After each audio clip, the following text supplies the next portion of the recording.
इकडे दुपारचे 2 वाजून गेलेले, तरी तो तिच्या समोरून हलला नव्हता.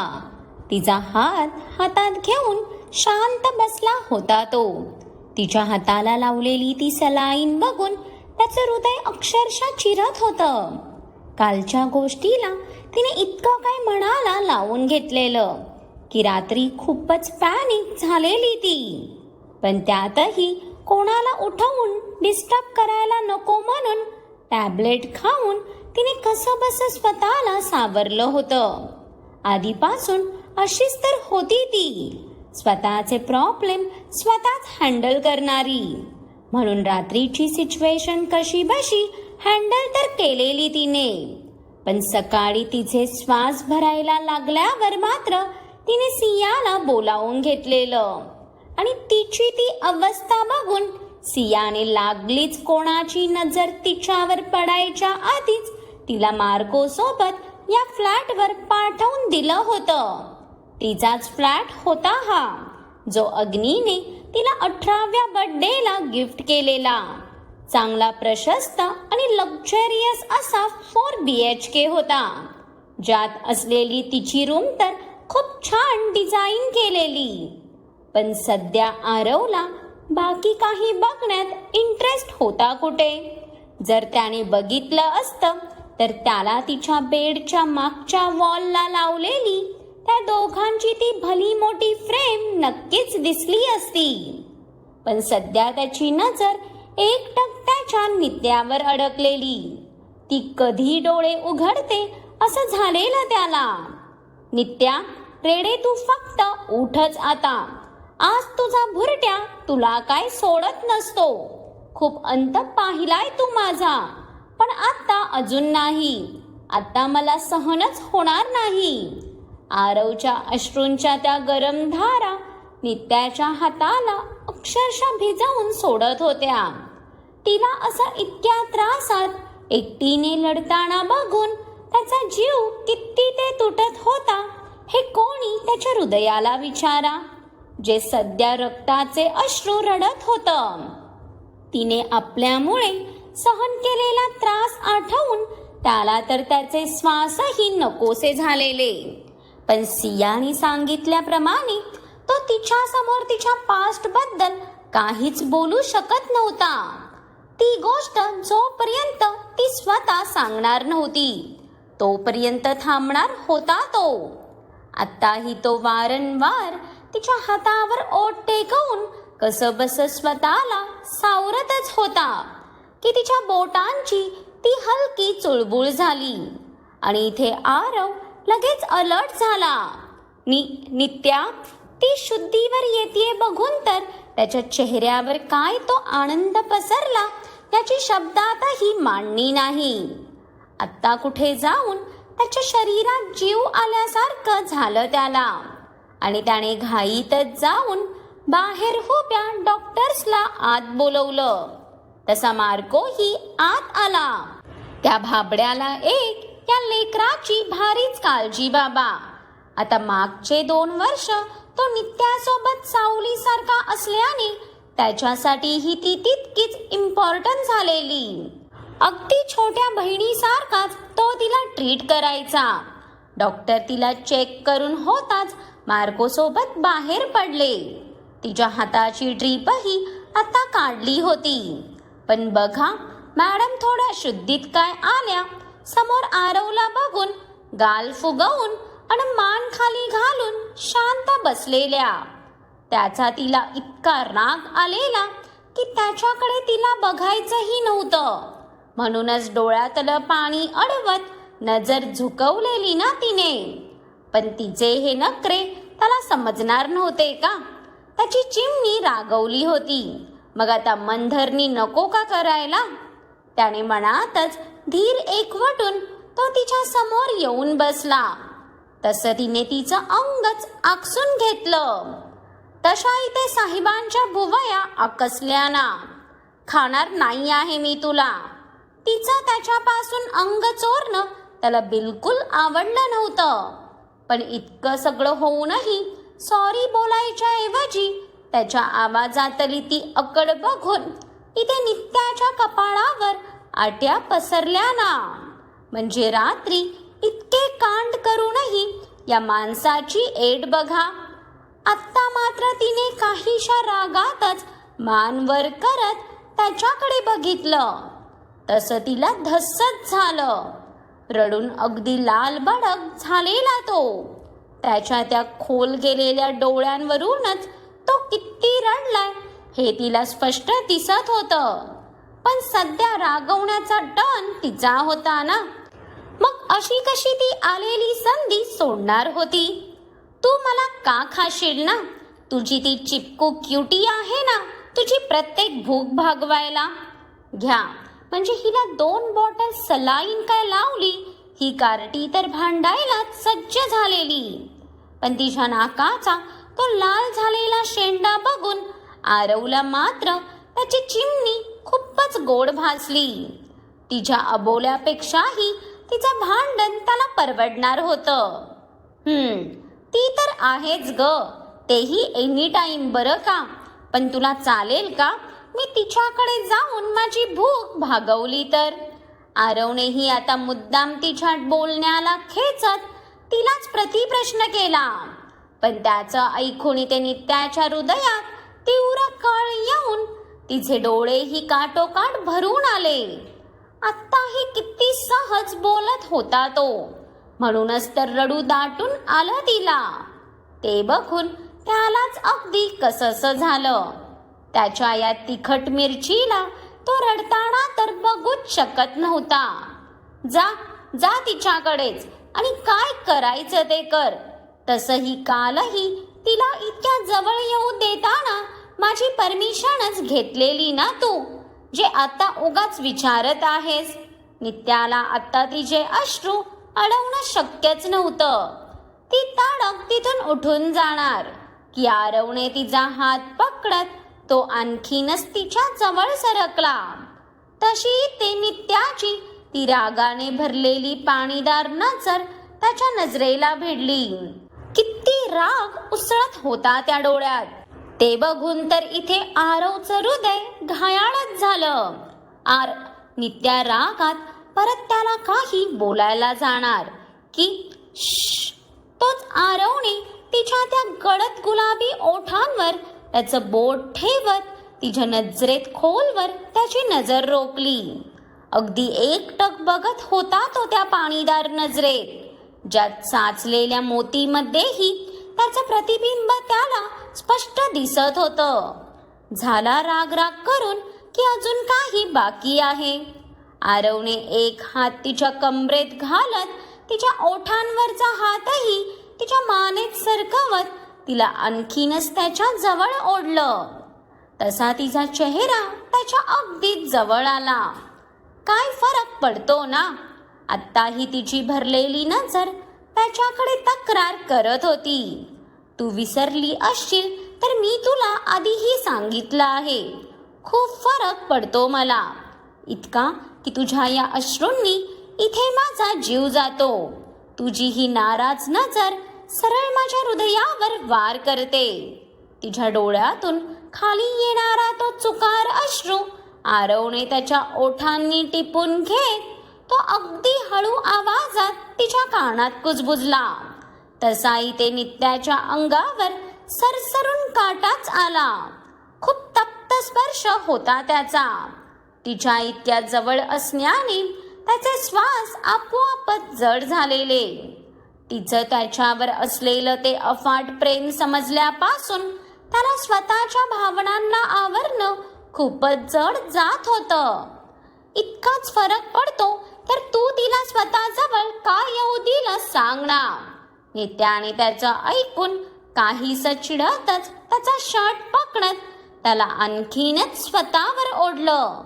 आता त्या दोघात फक्त काही इंचाचंच अंतर होतं. आधी मला सांग, हा इतका त्रास का? माझी नित्या तर इतकी वीक नाही आहे. आरवने तिचा सलाईन लावलेला हात परत हातात घेत तिच्या बोटात बोटं गुंफली आणि एकदम हळूवार त्यावर वारंवार त्याचे ओठ फिरवू लागला. तसा इथे नित्याच्या पोटात गोळा आला ना. आज त्याच्या नजरेतले भाव तिच्या समजण्या पलीकडे होते. त्यात त्याचा हलकासा स्पर्शही तिला खूप इंटेन्स वाटत होता.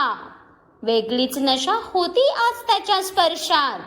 हा त्रास तुला तुला नाही कळणार, पण एक गोष्ट लक्षात ठेव आरव, तुला या नित्याने सगळं काही गमावून मिळवलं आहे. पण जर आता तिने परत तुला गमावलं ना, तर तुला ही नित्या कधीच मिळणार नाही. नित्याने आरवची कॉलर पकडत भरलेल्या नजरेनेच आरवला असं काय उत्तर दिलं की इथे आरवची रूहही थरथरली.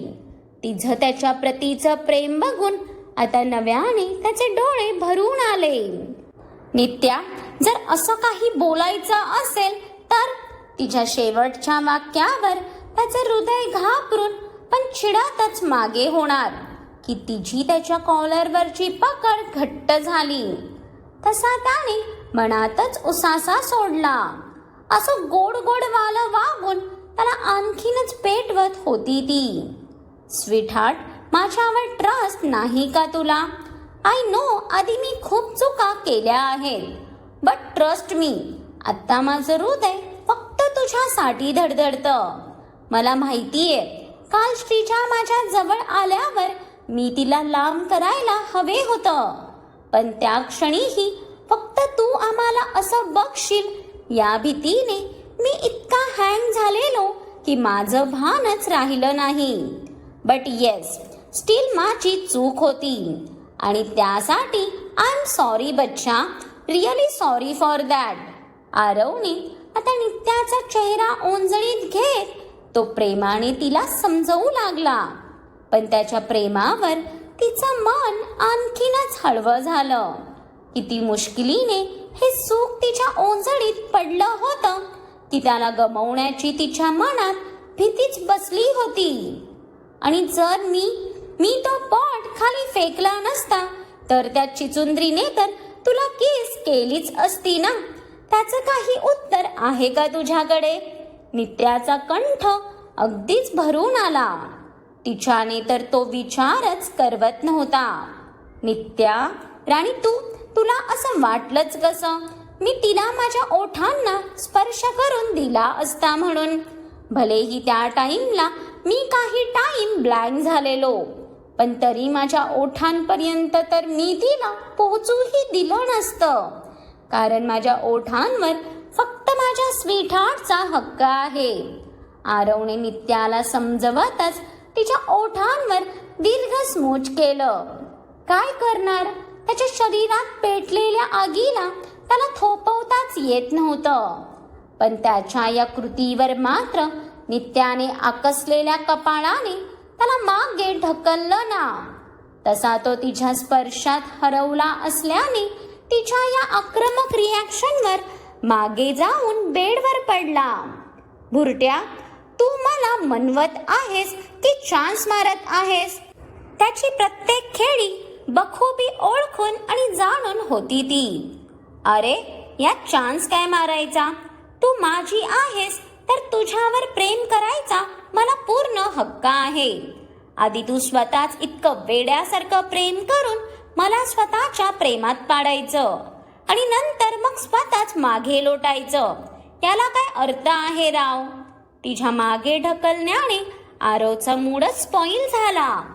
आधीच तिला बघून कुठे कुठे काय काय होत होतं हे त्यालाही समजत नव्हतं. त्यात ती त्याला लांब करत होती. मग काय आता रडायचं का त्या लेकराने? प्रेम लांबूनही व्यक्त करता येतं बरं, त्यासाठी इतक्या जवळ यायची काय गरज? आणि तसंही तुझा काय भरोसा, परत तुला तुझ्या त्या क्युटीकडे जाऊसं वाटलं तर इथे मी तर पार वेडीच व्हायची ना. नित्या आरवचं पडलेलं तोंड बघून हसतच त्याला बोलून गेली, पण तिचा परत श्रीजावरून तो टोमणा ऐकून आत्ता मात्र आरवचं डोकं फिरलं ना. तो जितकं त्या श्रीजाला त्यांच्या नात्यापासून लांब ठेवत होता तितकीच ती तिला त्यांच्या मधात आणत होती. नित्या, काय सारखं सारखं तिला मधात आणतीये? आणि तुला माझ्यावर विश्वास नसेल तर आत्ताच सांग, उगाच असले टोमणे मारत बसू नको. प्रेम आहे पण विश्वास नाही, याला काय अर्थ आहे? त्या श्रीजाला आयुष्यात आणून चूक केली मी, ती मान्यही करतोय. पण नाही, तुला तर उठता बसता ऐकवायचंच असतं. जाऊ दे, मीच मूर्ख ना, जे तुझ्यासाठी काल रात्रीपासून कुडत बसलोय. पण तुला माझं प्रेम थोडी ना दिसणार आहे. आरव नित्यावर तणतणत तिथून उठायला जाणार की नित्याने पटकन त्याचा हात पकडला. तोही रात्रभर किती कुडलाय हे त्याच्या डोळ्यांवरून दिसत असूनही आपण उगाच त्याला डिवचून गेलो ते बघून तिलाच अगदी कसंसं झालं. नित्या, हात सोड, उगाच मला तुला दुखवायचं नाही आहे. जाऊ दे मला, नाहीतर उगाच माझा राग तुझ्यावर निघेल. तिने हात पकडताच आरव भलेही जागेवर थांबला असला तरी त्याने मागे वळून पाहिलं नाही. उगाच तिच्यावर राग त्याला काढायचाच नव्हता. आरव पण त्याला भडकलेलं बघून नित्याने घाबरून त्याला मागून मिठीच मारली. त्याचा राग आणि तोंड फिरवणं तिला आता सहन होणार नव्हतं आणि त्याचं लांब जाणं तर ती बेअरच करू शकत नव्हती. त्यांच्या इतक्या सुंदर क्षणांना स्पॉइल केलेलं तिलाच आवडलं नाही.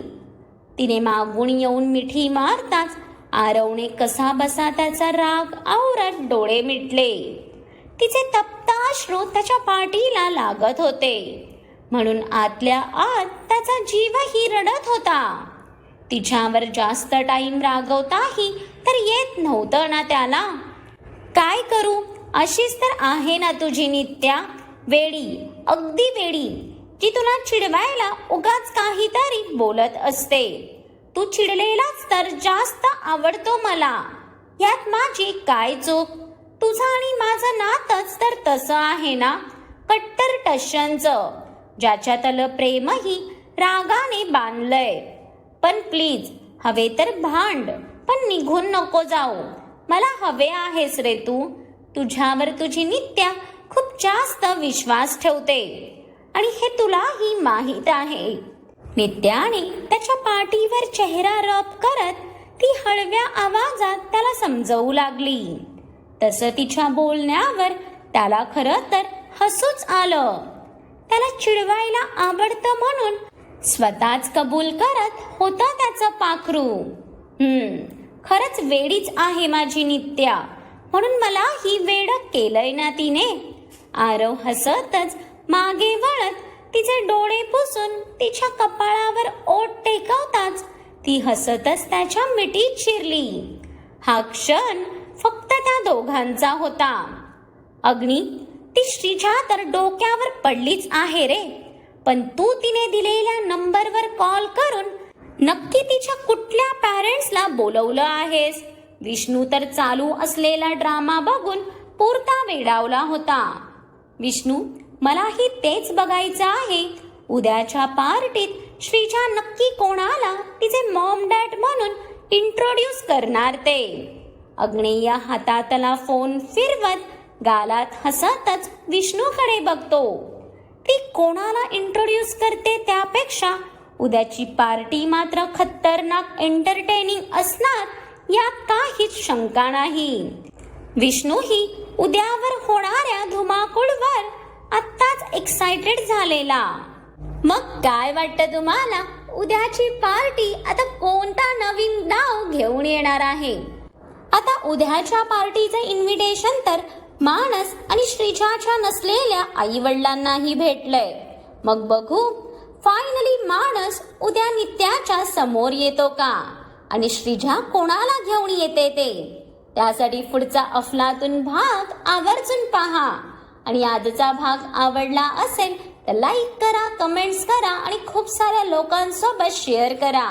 आणि ज्यांनी कोणी अजून माझ्या चॅनलला सबस्क्राईब केलं नाही त्यांनी आठवणीने सबस्क्राईब करा.